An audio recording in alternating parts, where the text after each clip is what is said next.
অসফল হওয়ার বা টাকা ইনকাম করতে না পারার প্রধান দুটি কারণ। নাম্বার ওয়ান, গোল। কত টাকা ইনকাম করতে চাই, কিভাবে ইনকাম করতে চাই, আমরা সেটা ঠিক করতে পারি না। দ্বিতীয় হচ্ছে পারপাস, কেন ইনকাম করতে চাই।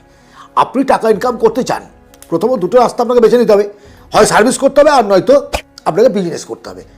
এখন কেন আপনি যদি ক্লিয়ার না করেন, কেন আপনি টাকা ইনকাম করবেন, পরিবার চালানোর জন্য কত টাকা প্রয়োজন হয়, গাড়ি বাড়ি সোয়াব স্ট্যাটাস, বেশি ইনকাম করতে হবে, আপনাকে ন্যাশনাল ইন্টারন্যাশনাল লোক চিনবে, আরও বেশি ক্ষমতার অধিকারী হতে হবে।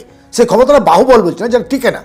আপনার মেন্টাল পাওয়ার, স্ট্রেংথ এবং আপনার চিন্তা করার ক্ষমতা, নতুন কিছু করার ক্ষমতা আপনাকে তৈরি করতে হবে, তাহলে কিন্তু আপনি ইনকাম করতে পারবেন। এই কারণেই আমাদের এই সমাজে একটা শ্রেণীর মানুষ বেশি ধনী, বেশি বড় লোক, কারণ তাদের গোল এবং পারপাসটা তাদের ঠিক আছে, লক্ষ্য এবং কেন তারা জানে।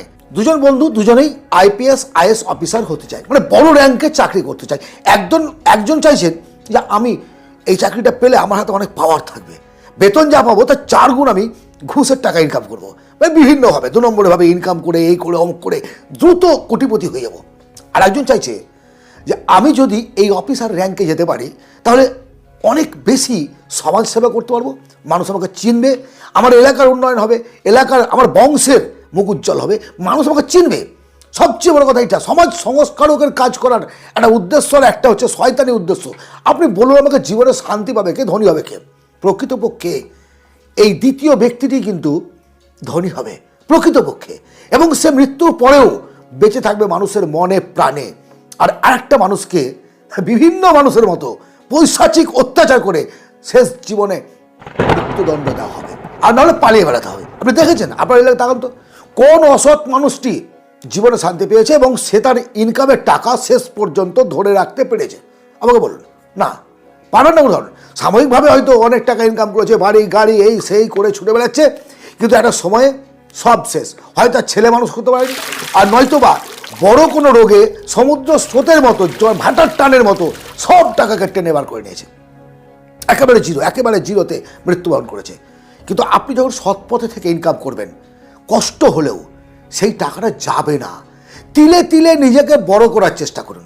মনের মধ্যে 3টে জিনিস রাখবেন: পবিত্রতা, সততা, সাহস, উদ্যম, এবং আপনার মধ্যে যে মানুষটা জেগে আছে না, ঘুমন্ত মানুষটা আছে, সেই মানুষটাকে বার করে নিয়ে এসে একটা অরিজিনাল হিউম্যানিটির বিকাশ ঘটাতে, যেন আপনাকে দেখে অন্যরা অনুপ্রাণিত হয়। কখনোই ব্যঙ্গ করা, কাউকে বিদ্রুপ করা, ঠাট্টা করা, তামাশা করা, এগুলো করবেন না। দালালিপনা ছাড়ুন। দালালিপনা করে জীবনে কেউ কখনো বড় হতে পারেনি।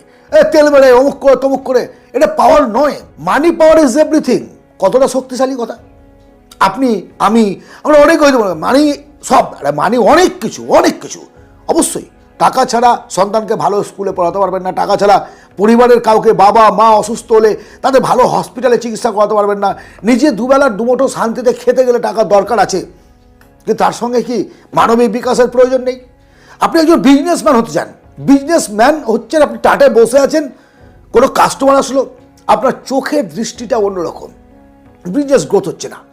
আমি চাকরি করছি, আমার প্রমোশন হচ্ছে না, আরেকজনের হয়ে যাচ্ছে, কারণ আপনি স্কিল ডেভেলপ করতে পারেননি, কারণ আপনি চরিত্রটাকে ঠিক রাখতে পারেননি। একটা মহিলা কাস্টমার আপনার দোকানে এসছে, আপনি তার দিকে কুদৃষ্টিতে, খারাপ দৃষ্টিতে তাকাচ্ছেন, 6 সেন্স কাজ করবে তাদের, সে বুঝতে পারবে, অনেক বুদ্ধিমান মানুষ, সে কিন্তু আপনার আচরণে খুশি হবে না, আপনার কোনো প্রোডাক্ট না কিনে দোকান থেকে বেরিয়ে চলে যাবে। তাহলে আপনি চাকরি করেন বা বিজনেস করেন, সমস্ত ক্ষেত্রেই আপনাকে একজন আদর্শ মানুষ হতে হবে, তবেই জীবনে বড় হতে পারবেন, তবেই এগিয়ে যেতে পারবেন। সৃষ্টিকর্তা কখনোই শয়তানি করার জন্য সুন্দর মস্তিষ্ক মানুষকে দেয়নি, কিন্তু আমরা তার অন্ধকার দিকটাকে অ্যাপ্লাই করি। আমরা সবসময় খারাপ বিষয়টাকে নিয়ে এসে আলোচনা করি, আলোচনা সমালোচনা যা কিছুই বলুন না কেন। অবশ্যই আজকের আলোচনা আপনার একটু অন্য ধরনের মনে হতে পারে, একটু না, অনেকটাই অন্য ধরনের, কিন্তু সত্যি কথা বলতে গেলে বিজনেস, মানি ম্যানেজমেন্ট যা কিছুই আপনি শিখুন না কেন, তার সঙ্গে সঙ্গে আজকের এই কথাগুলোকেও মেনে চলার চেষ্টা করতে হবে প্রত্যেককে, তবেই আপনি, আমাদের সমাজ, আমরা প্রত্যেকে ভালো থাকবো, শান্তি থাকবে আমাদের এই পৃথিবী। ভালো থাকবেন। যদি আলোচনাটি ভালো লাগে অবশ্যই লাইক করবেন, শেয়ার করবেন বন্ধুবান্ধবদের মধ্যে। ধন্যবাদ। দেখা হবে আবার অন্য ভিডিওতে।